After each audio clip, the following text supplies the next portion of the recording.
किसी के भी कुछ क्वेरी चाहिए कोई बीमारी के लिए या क्या करना होता है उस वक्त में, कोई भी अगर आप लोग भी कुछ इनपुट देना चाहते हो, एड ऑन करना चाहते हो, तो please come forward and share your experience.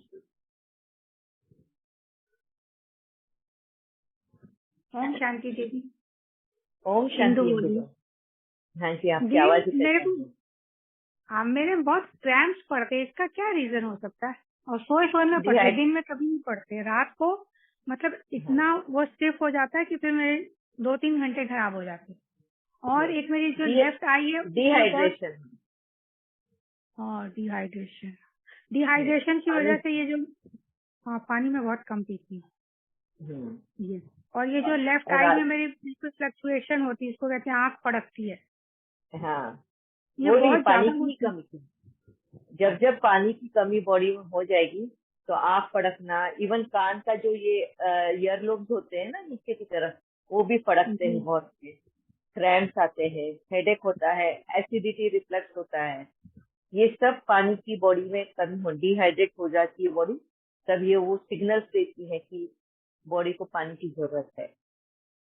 जी दीदी। और दीदी एक बात, जैसे मदर जो लॉ ऑफ नेचर पढ़ रहे थे, उसके बाद सोया मिल्क में चाय बनानी शुरू करी, सोया प्लांट वाली दही भी ले आई, चाय का टेस्ट बिल्कुल ठीक है, सेटिस्फाइड।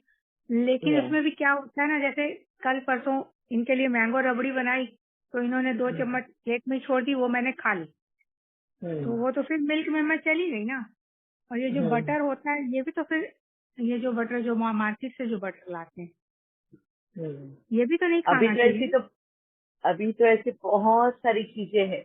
अब हमारा ध्यान जब खिंचा जा रहा है ये सब प्रोडक्ट्स पे, घी से बनी हुई सारी चीजें, कितनी ही ऐसी चीजें कि आज हमें वो रियलाइजेशन होता है कि हमने कितना एक्सप्लॉइट किया है गायों को, भैंसों को, अपने सुख के खातिर, अपने टेस्ट बड्स के पीछे हमने कितना एक्सप्लॉइटेशन किया है। मैं भी अभी रियलाइज करती हूँ, मैंने तो मैं भी वीगन बन चुकी हूँ, मैं चाय अभी सोया मिल्क की पीती हूँ। थैंक्स आप सबका जिन्होंने मुझे मोटिवेट किया। अभी तक हो ही नहीं पा रहा था मुझसे। ये डिफरेंस तो पड़ा है, हेल्थ को भी पड़ रहा है, क्योंकि सोया मिल्क बहुत हैवी होता है डाइजेस्ट करने को, और मेरे बॉडी को अभी वो इतनी कैपेसिटी नहीं है डाइजेशन की ना। 12 साल हो गया कि अनाज वाला खाना खाया ही नहीं है, तो ये थोड़ा डिफिकल्ट हो रहा है, गैस हो जाती है, बट यस मैनेजेबल है। उतना तो बाबा ने टॉलरेंस दिया है। सोया मिल्क की जो चाय है उसका कलर थोड़ा सा डार्क होता है, तो जैसे युगल के साथ चाय पी रही थी तो इन्होंने मुझे डांट लगाया कि तुम्हारा ब्रेन वॉश हो रहा है, ऐसा कुछ नहीं है, तुम मधुबन जाते हो, वहाँ तुम खीर खाते हो, वहाँ की चाय याद करते हो कि चाय, तो वो क्यों नहीं दूध बंद करते हैं। तो मैंने कहा मुझे समझ में आ रहा है, इसलिए मैं छोड़ने की कोशिश कर रही हूँ।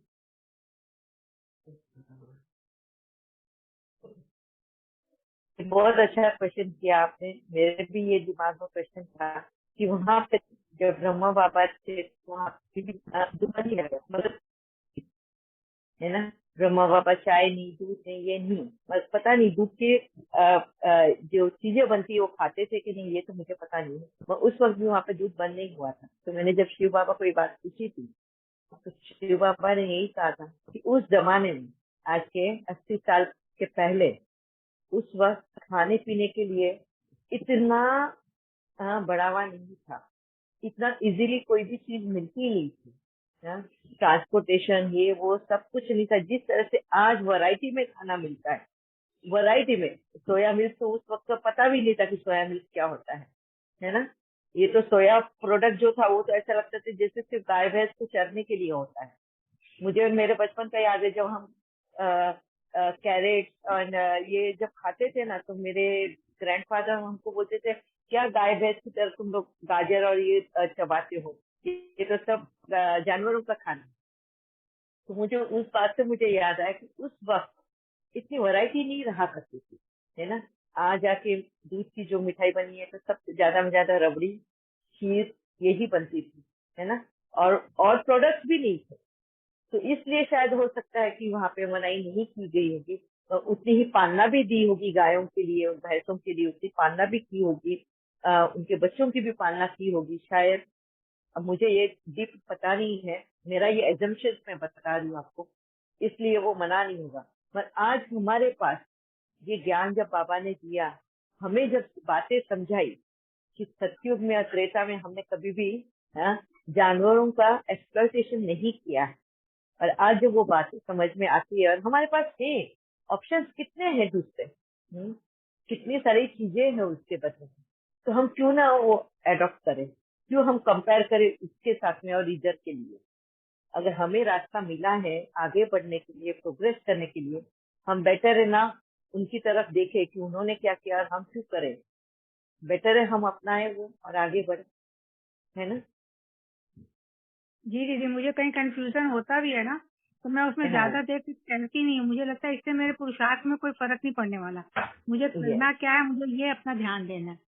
यस। किसी की इसीलिए तो क्लैरिटी बाबा ने बहुत इतना, क्लियर नहीं होती। हाँ, इसीलिए तो बाबा ने हमें नॉलेज की क्लैरिटी इतनी दे दी कि डिसाइड हमें, बाबा बोलता है मैं तुम्हारे लिए डिसाइड नहीं करूंगा, डिसीजन तुम्हें लेना है कि तुम्हें क्या करना, मैं सिर्फ ज्ञान दूंगा तुम्हें। हाँ, जैसे बोलते हैं ना, टीचर बन के ज्ञान देगा, सदगुरु बन के रास्ता दिखाएगा, वो उस पर चलना नहीं चलना ये टोटली हम आत्माओं के ऊपर डिपेंड है। तो हमें क्या करना है, क्या वाकई में हमको किसी का हक छीनना है या नहीं, क्योंकि अगर हमने किसी का हक छीना तो हमारा भी हक छीना ही जाएगा।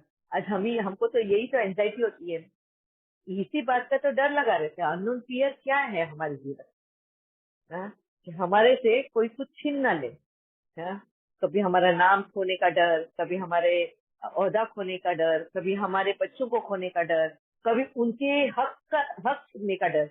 जैसे हमारे बाप दादा की पुरखों की प्रॉपर्टी आती है तो भाइयों में जब बटनी होती है, कभी किसी को बेटा नहीं है बेटिया ही है तो उसको वो हक छीनने का डर है ना, दोनों में प्रॉपर्टी बराबर बटी नहीं है, वो हक छीनने का डर है।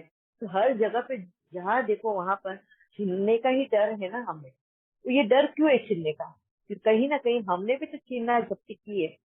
अब समझ में आ रहा है, वो इतना ज्ञान बाबा ने क्लियर किया कि किस तरह की छीना जब्ती की है हमने।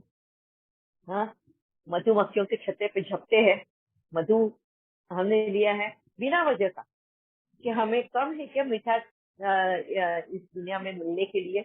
हाँ, वो मधुमक्खी का मधु लेने की ही क्या जरूरत है। बट हम इतना ग्रीड में आते हैं। आज उतना वो आईना बाबा ने जिस तरीके से दिखाया, रियलाइजेशन हो रहा है आज। अब जाके वो ना मन कचोट रहा है कि मैंने इतने पाप क्यों किए। आज भी वो महसूसता होती है। हाँ, मेरे भी अभी तक हनी का जार पड़ा है और उसमें बादाम भिगो के रखी हुई है। अभी किसी का मन ही नहीं करता है वो खाने का, वो ऐसे ही शोपीस की तरह पड़ा है। ऐसा लगता है किसको दे दूं। हाँ, तो इस तरीके का एकदम से मन परिवर्तन हो गया। इसको कहते हैं जनक। बाबा जो जनक की मिसाल देता है ना, ज्ञान मिला और झट से चेंज कर देना अपना बिहेवियर, अपना रवैया, अपना सोच, सब कुछ। यहाँ पे हम कभी किसी के साथ को कंपेयर नहीं करके, इसने इसको तो चल रहा है, उसने तो कर दिया, इसने तो खा लिया। तुम्हारे बस में है ना बदलना, तो बदलो। मैंने भी जब ये वीगन का मैंने किया, सब लोग मेरे को ये क्वेश्चन कर रहे थे, तो सिर्फ चाय पी रही है, हमारे पास ऑप्शन है, हम बंद कर सकते हैं, तेरे पास सिर्फ चाय ऑप्शन है, और चाय में भी अगर तू दूध नहीं लेगी। मैं बोला मैं सोया दूध ले रही हूँ। और देख रहे हैं कि मेरे को तकलीफ हो रही है, बट इनिशियली होगी। यहीं पे तो हमको सहन शक्ति चाहिए ना, इधर ही तो धीरज धीरज का चाहिए।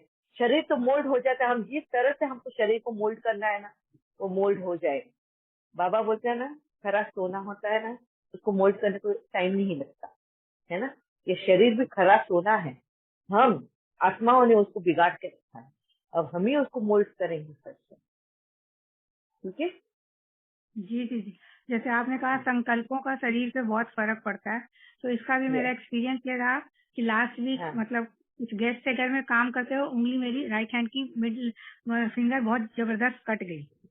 अच्छा हाँ। डीप कट आया और काफी पेन ब्लड हुआ, लेकिन मैंने बड़े प्यार से उस कट को एकदम ऐसे प्यार से कहा कि मेरी केयरलेसनेस की वजह से तुम कटे हो, तो अब दर्द हो हम्म। रही है मतलब। लेकिन वो 3-4 दिन में ऐसा हील हो गया। 2 दिन तो बहुत पेन थी, लेकिन तीसरे दिन तक मतलब मैंने अपने संकल्पों से उसको कहा कि मेरे से गलती हुई, मैं तुमसे माफी हम्म। मांगती हूँ, मेरा ध्यान नहीं था और मैंने कट मारा। तो ऐसे मतलब जो टॉलरेंस यस। तो बढ़ी रही है, लेकिन जो समझदारी आ रही है ना कि अपनी बॉडी से बात करते हैं तो वो रिस्पॉन्स कर रही है आगे से। यस, तो वो ये भी बड़ा मजा आ बहुत रही अच्छे थी। तरह से। यस, इसको कहते हैं बॉडी से कनेक्ट होना, कि हमको बॉडी से कनेक्ट होके बॉडी की क्या जरूरत है उसको समझ, खुद को बॉडी नहीं समझनी।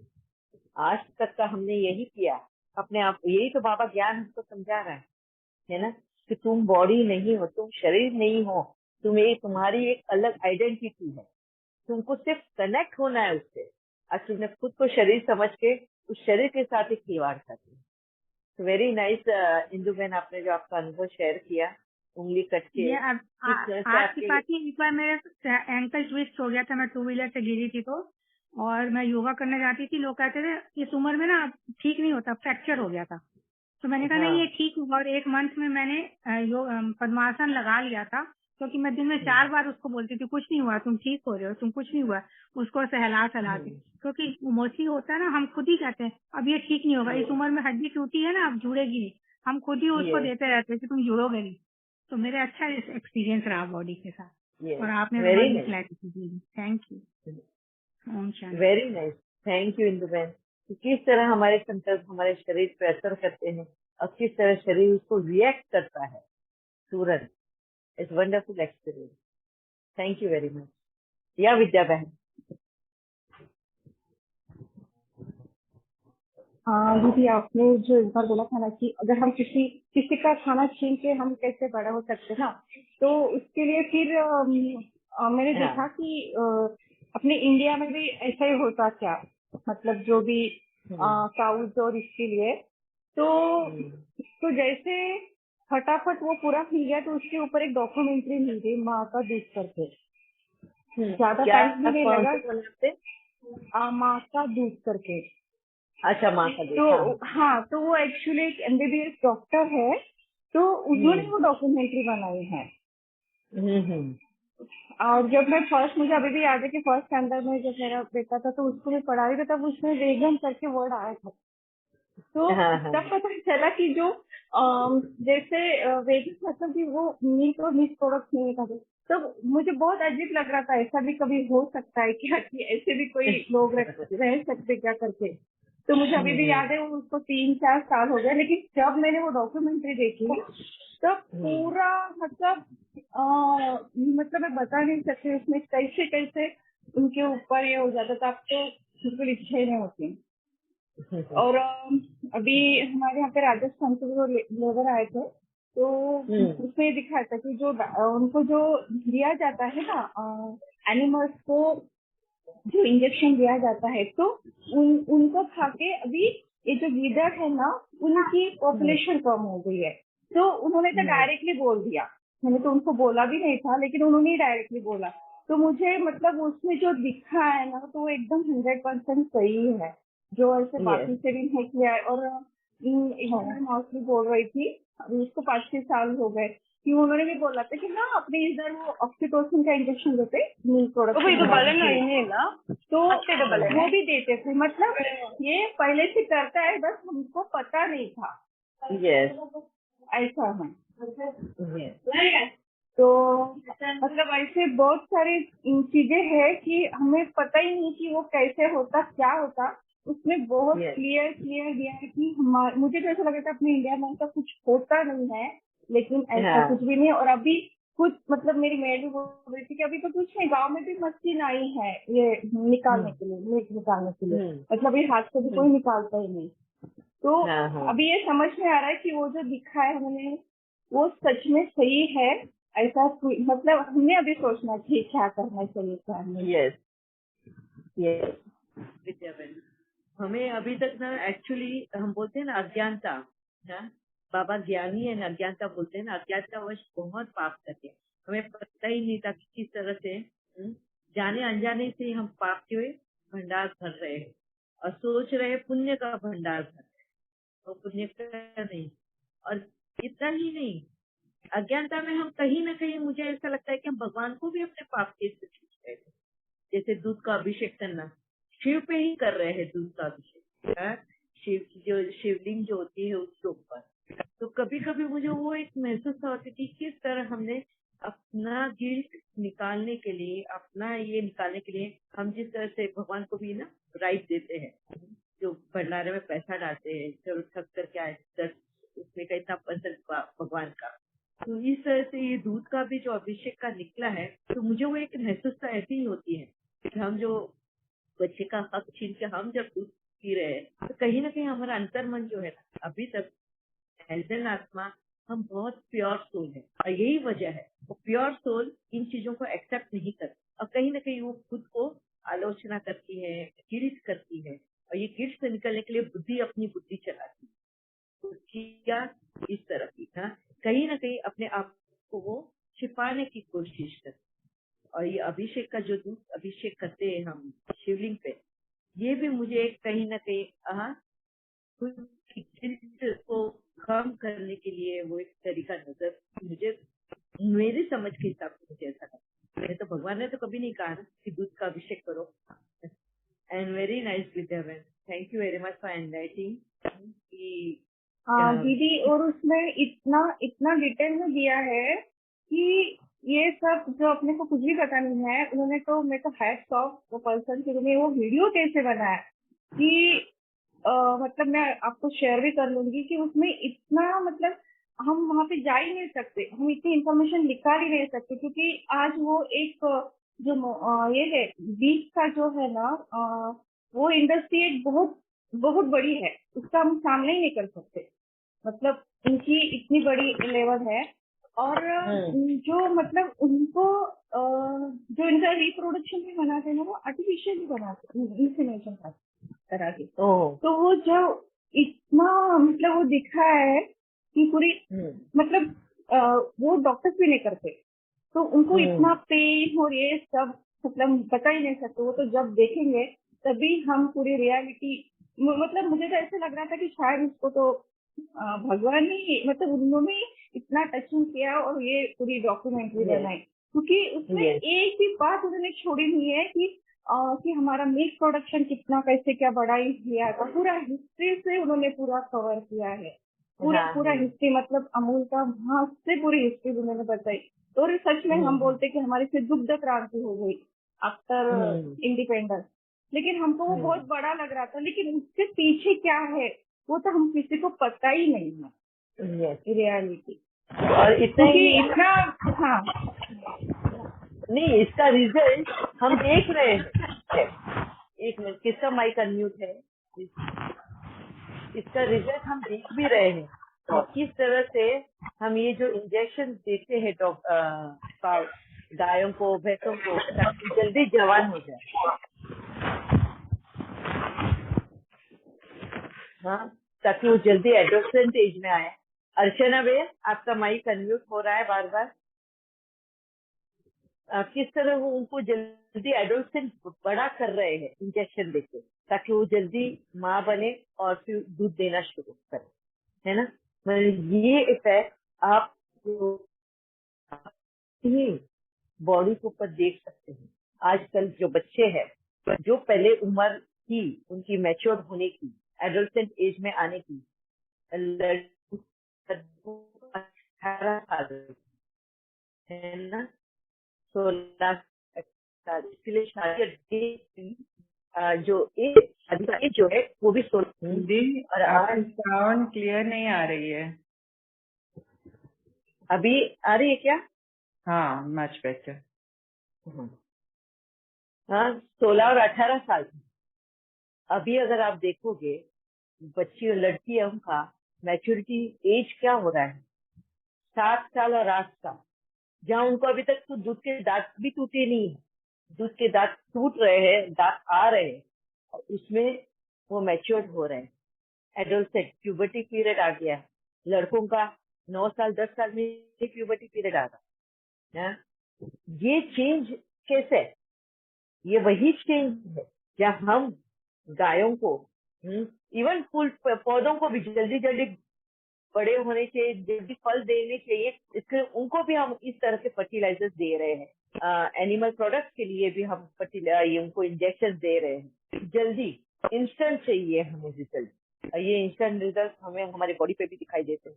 बहुत इंस्टेंटली बूढ़े भी हो रहे हैं, यंग में ही हार्ट अटैक्स आ रहे हैं, बूढ़े हो गए। ये बुढ़ापे के जो साइंस है वो यंग एज में ही दिखाई देने लगते हैं। मेंस्ट्रुएशन जल्दी आ रहा है और जल्दी जा भी रहा है। अभी 30 साल की उम्र में 30-35 में ही मेनोपॉज दिखाई देता है। ये क्या है? ये सारा वही चीज है। जो हमने दिया है हमें मिल रहा है।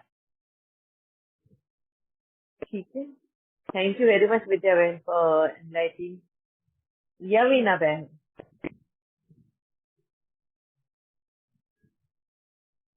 Om Shanti Didi. अच्छा। What you have taken the topic, it is very nice about the milk, दूध के बारे में। मैं लास्ट वीक में इनके गांव के लिए गई थी, रिलेशन के घर में रही थी 3 दिन। उधर मैंने देखा मशीन से सक कर रहा था, मीन्स निकल रहा था दूध, बिकॉज बहुत दूध आता है ना अभी, केमिकल डाल के बहुत दूध लेते हैं, तो उसको खींचने के लिए शक्ति नहीं रहता है ना, तो मशीन यूज करते हैं। मैंने देख के बहुत हैरान हो गया, कितना हर्ट करते हैं हम लोग, वो कितना देता है। एक तरफ पूजा करते हैं, एक तरफ हिंसा भी करते हैं। वही पूछा उनको, ये तो अभी बिजनेस है करके बोला, वो डायरेक्टली बोले बिजनेस है, तो करना चाहिए, तो क्या करेगा करके। मगर हमारा इधर सात्विक लाइफस्टाइल कर रहे हैं ना, उसमें हम लोग 1.5 साल से दूध नहीं ले रहे, हम लोग सब लोग बंद किया 1.5 साल से, कोई भी नहीं लेते। उसमें इवन हेल्थ में भी बहुत फर्क आया, स्पेशली अस्थमा का, तो ये तो छोड़ता है। Asthma mainly because of milk, दूध के वजह से ही आता है। डॉक्टर्स भी ये रेकमेंड किया, अप्रूव किया। हमारे इधर एक माता है, वो सुनने से उसी दिन से वो, उनको भी घर में भी गाय था, वो उसी दिन बेच दिया, दे दिया। मैंने नहीं रखी, क्योंकि नहीं पीना या हिंसा है, तो मैं क्यों उसको पालन करूं, उसको दूध ले लो, तो मैं नहीं रखती हूँ करके वो उसी दिन किसी को दिया। तो उसके ऊपर ही था, उसका घर बनता था, मगर वो छोड़ दिया। उस दिन वो माता के मुंह से सुनने से बहुत खुश हो गया, एकदम धारण किया, मैं नहीं पीती तो किसी और को क्यों दे दो। इतना अच्छा से वो गुण धारण किया, खुद भी वो पालन करे, किसी और को भी ये हिंसा नहीं करना देना करके वो छोड़ दिया। बहुत वंडरफुल डिसीजन उन्होंने लिया। ये अच्छा सुने मैंने। अभी ये गायों का अनएथिकल प्रेगनेंसी करते हैं, ये तो बाई फोर्स करते हैं, ये भी हिंसा ही है। वो भी बहुत वीडियोस बना है आजकल, आप देखे तो इसके बारे में बहुत वीडियोस है, स्कूल्स पे भी दिखा रहे हैं बच्चों को, ऐसा होता है, नहीं पीना है। बच्चों को भी एक नॉलेज दे रहे हैं, बहुत यंगस्टर्स वेगान बन गए ना, तो वर्ल्ड वाइड ये डिसीजन ले लिया, ये सब जगह में दिखा रहे वीडियो बना के। अच्छा वीडियो बनाया है इसके ऊपर में, सब लोग देखने से पता चलेगा हमको। हम लोग देवता बनने के लिए जा रहे हैं, देवता का गुण क्या है, अहिंसा परमो धर्म। तो हिंसा देखिए कैसे देवता बन सकते हैं हम लोग, ये भी थोड़ा थिंक करने का है। आपने बोला आपको ये सोया मिल्क हेवी होता है, एग्जैक्टली सोया मिल्क बहुत हेवी है। आप क्या कर सकते हैं, कोकोनट बादाम मिल्क भी बन सकते हैं, उसको थोड़ा पानी ज्यादा डाल के पतला करना, ठीक वैसे ही थोड़ा पतला करने से ऐसा नहीं होता है। तो कोकोनट मिल्क में भी बहुत अच्छा से चाय बन सकता है, घर में भी बन सकते हैं जो कोकोनट मिल्क में, और बादाम मिल्क में भी बन सकता है, बहुत अच्छा रहता है। तो गर्म करने के लिए जरूरत नहीं है कोकोनट मिल्क का, तो गर्म नहीं करना, ठंडा ही डालना है, चाय बॉइल करके बाद में ये मिल्क डालना है ऊपर से। तो ऑफ करने के बाद, फ्लेम ऑफ करने के बाद बहुत अच्छा रहते हैं। किसी को आदत है ना चाय कॉफी, वो ऐसा बन करके ले सकते हैं, सेहत के लिए भी अच्छा है और किसी का भी हिंसा नहीं करते हैं हम लोग, ऐसा हम लोग कर सकते हैं। यस, अभी तो देखना है मुझे थोड़ा थोड़ा वो सोया मिल्क भी जाके ब्लैक टी ही पीना है। देखते हैं, ये बहुत वंडर है, ये भी वंडर है। वो भी छोड़ने से वंडर है। सोया भी बहुत हैवी है, वो डाइजेशन इजीली नहीं होता है, आपको नहीं, हम लोग को भी सोया यूज करने से बहुत फर्क है, डाइजेशन नहीं होता है, हाई प्रोटीन वाला में, बहुत high protein. Even almond milk है ना, वो भी बहुत हाई प्रोटीन का। मैंने फर्स्ट आलमंड मिल्क ही लिया था, बट बहुत हाई प्रोटीन है वो, इसलिए फिर सोया पे आई। When comparatively soya milk, तो बादाम इज ओके, कंपैरेटिवली सोक करके करते हैं हम लोग, सोक करके हाँ थोड़ा अल्कलाइन होता है, थोड़ा पतला भी करके थोड़ा सा ही डालना, बच्चों को भी दे सकते हैं ना बादाम मिल्क। हाँ। मेरा वॉइस बंद हो गया, दीदी का वॉइस। वेरी नाइस, वेरी ठीक है। नाइस, बहुत अच्छी। हाँ, और भी वे आउट दिया है किस तरह से हम मिल्क को रिप्लेस कर सकते हैं। अभी जितना हम डिमांड कम करेंगे ना, उतना सप्लाई भी कम हो जाएगा। अपने आप ही अगर आप देखोगे, कुदरत ने भी कितना साथ दिया इन गायों को। जैसे कोरोना हमें सबक सिखाने के लिए आया। तो अगर देखोगे तो कैटल्स में भी सिर्फ गाय और भैंसों को ही लिम्फ वाला वो जो बीमारी था ना, इट वॉज कंटेजियस, बहुत मास में गाय मर रही थी, है ना। तो ये क्या था, ये कहीं ना कहीं कुदरत उनको हेल्प कर रही थी कि ये शरीर छोड़कर दूसरी जगह जन्म लेना। तो कहाँ जन्म लेंगी, जंगल में जो गाय है वहां जन्म लेके वापस से आजादी की लाइफ जिएंगी। हमारे कंट्रोल, हमारे कब्जे से, हमारी दिल से छूट के वहां जा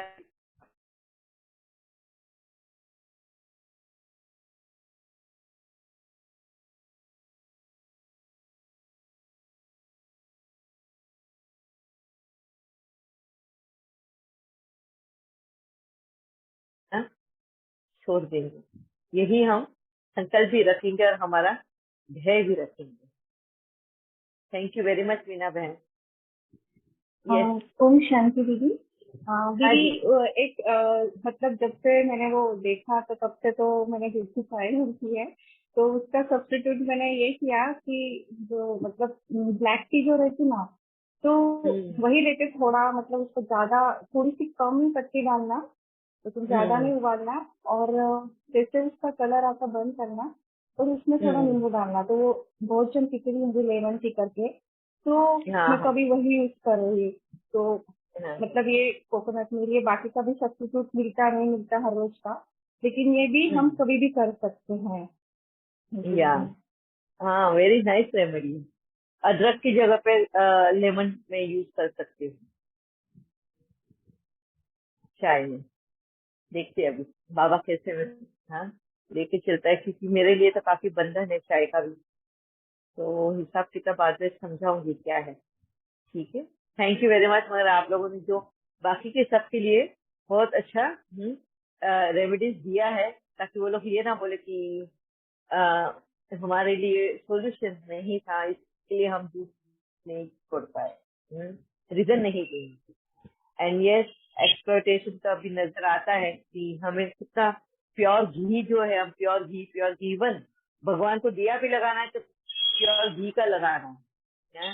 हमारी वो रहते तो खाएंगे नहीं, मगर भगवान को दिया। संगीता बहन, मैं अभी आज आपका खास नाम ले रही हूँ क्योंकि आपका माइक बहुत बार अनम्यूट हो रहा है। हाँ, प्योर घी का दिया लगाना है। तो कहीं ना कहीं अगर देखेंगे ना हम, जो भी हम करते हैं ना गलत चीजें, वो कहीं ना कहीं हम भगवान को भी उसका ब्राइट दे रहे हैं। महसूस तो होती है मुझे, मुझे तो भी आज होती है। कितनी ही जगह पर फूलों की माला चढ़ाते हैं हम भगवान, है ना। जरूरी है क्या? मेरे को आज ये क्वेश्चन था, बाबा ने भी पूछा मुझे, और मैं आप सबसे पूछना चाहती हूँ, फूल कहाँ अच्छे दिखते? झाड़ों के ऊपर, बगीचों में। हम मिरेकल गार्डन गए थे देखने के लिए, जहाँ बहुत तरह तरह के फूल थे झाड़ों के ऊपर। वो झाड़ों के ऊपर देखने में ही मजा आ रहा था। उसके ऊपर बटरफ्लाई, वो भौरे और ये जो है ना, वो सब आके बैठ रहे थे, उड़ रहे थे, और वो देखने में बहुत मजा आ रहा था। तो फूल मुझे फूल झाड़ों पे ही अच्छे लग रहे हैं। क्यों उसको हमको तोड़ना है? क्या वजह है? हम वो तोड़ कर, हाँ, उसको ये करते हैं, हम खुद अपने बालों में भी लगाएंगे, घर को भी सजाएंगे, और वापस से वो गिल्ट नहीं होना चाहिए हमें, तो हम भगवान को भी चढ़ा देते हैं। नहीं, क्या आपका, आप लोगों का क्या ओपिनियन लगता है? दीदी सेल्फिश रीजंस के लिए करते हैं जो भी करते हैं, अपने घर में सजा लेना यानी मेरा घर अच्छा लगे, तो हम्म, सब कुछ सेल्फिशली हो रहा है और दिखावे के लिए हो रहा है। यस, ये सिर्फ दिखावे के लिए ही है। क्यों भगवान ने कभी कहा कि हम मेरे को फूल चढ़ाओ करके? विदाउट रीजन हम वो झाड़ों से वो इतने सुंदर फूल दिखते हैं। उनकी लाइफ स्पैन तो वैसे भी कम होती है फूलों की। एक बार वो ब्लूम हो गए तो कोई फूल तो एक ही दिन के लिए होते हैं, कोई फूल 2 दिन के लिए। झाड़ के ऊपर है तो उनकी लाइफ ज्यादा रहती है। झाड़ से उसको अगर अलग कर दो तो वो एक दिन की भी लाइफ नहीं रहती है। सवेरे तोड़ो शाम तक मुरझा जाती है। और वो हम उसकी मालाएं बना के तरह तरह से उसको सजाते हैं। बहुत ब्यूटीफुली हमको लगता है कि कितना सुंदर दिखता है वो। पर क्या हमने उनकी लाइफ कम नहीं की? क्या उस बागीचे को बदसूरत नहीं बनाया? हमारा कौन सा सेटिस्फेक्शन मिल रहा था हमें? अभी तो मैं खुद को ही बहुत क्वेश्चन करने लग गई हूँ ये सब चीजों को लेकर। पहले तो मेरे को बहुत था ये फूलों से सजाना, घर सजाना, ये करना बहुत शौक था। पर अब बाबा जिस तरह से रियलाइजेशन देता है ना कि ये क्यों कर रही है, पहले कुछ अपने आप क्या मिला था कोई इसमें? कुछ आंखों को सुंदर दिख रहा है इसके लिए, या क्या, किस वजह से? मैं इसलिए आप लोगों के साथ शेयर करती हूँ क्योंकि मैं जब बाबा से ये बातें शेयर करती हूँ, बाबा जो मेरे साथ में वो आंखें खोल रहा है, इसलिए कि आप लोग भी अपने आप को चेक करो कि क्या वजह है, हम क्यों ये सब चीजें कर रहे हैं। अनवांटेडली झाड़ कटते हैं, हम उसका फर्नीचर बना बना के घर में सजा रहे हैं। और देखेंगे ना वो फर्नीचर का यूज भी उतना हम नहीं करते हैं। फिर भी हम चीजें कबर्ड बनाए हैं वो रखने के लिए, और चीजें आप देखोगे बाहर ही पड़ी रहेंगी। नहीं तो कबर्ड में बनी है तो सालों साल तक कबर्ड में पैकी है, वो खोलते भी नहीं है। क्यों करते हैं हम ये सब? क्या वजह है? क्यों ये एक्यूमुलेशन हम कर रहे हैं? क्यों ये पाप का भागीदार बन रहे हैं एक्यूमुलेशन करके? बाबा बोलता है जो विस्तार किया हुआ है उसको समेटना है। तो विस्तार किस चीज का है हमारा? क्या हमने अपने आप को चेक किया? बाबा विस्तार की बात करता है। जिसमें हमने विस्तार फैलाया है अपना, उसको किस तरह समेटना है? कहाँ कहाँ हमारी बुद्धि जानी चाहिए उसको समेटने के लिए? तो शुरुआत अगर हम अपने ही घर से इन चीजों को लेकर ही देखें तो कहाँ से ये आई? कितना उसको मेहनत करनी पड़ी होगी। एक टेबल अगर बनाना है, उस टेबल के लिए लकड़ी जो आई है, कितने साल लगे होंगे उस झाड़ को बड़ा होने के लिए, ताकि वो टेबल लायक वो लकड़ी दे सके।